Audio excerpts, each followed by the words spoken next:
അനുദിന വിശുദ്ധർ ജൂലൈ 28 വിശുദ്ധ അൽഫോൻസാമ്മ.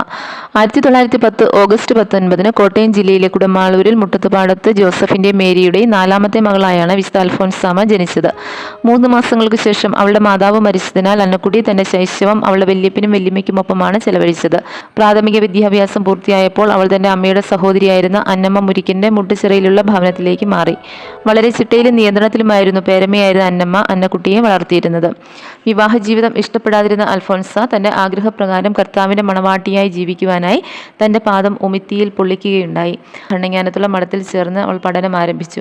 1930 മെയ് 19 ഭാവസ്ത്രം സ്വീകരിക്കുകയും ചെയ്തു. നിരവധി രോഗങ്ങളാൽ കഷ്ടപ്പെട്ടിരുന്ന അൽഫോൻസാമയെ സഹനങ്ങളിലൂടെയായിരുന്നു യേശു പൂർണ്ണയാക്കിയിരുന്നത്. 1946 ജൂലൈ 28 ഭരണങ്ങാന ഫ്രാൻസിസ്കൻ ക്ലാരിസ്റ്റ് മഠത്തിൽ വെച്ച് സിസ്റ്റർ അൽഫോൻസ് നിദ്ര പ്രാപിച്ചു. 2008 ഒക്ടോബർ 12 ബെനഡിക്ട് 16 മാർപ്പാപ്പ വിശുദ്ധിയായി പ്രഖ്യാപിച്ചു.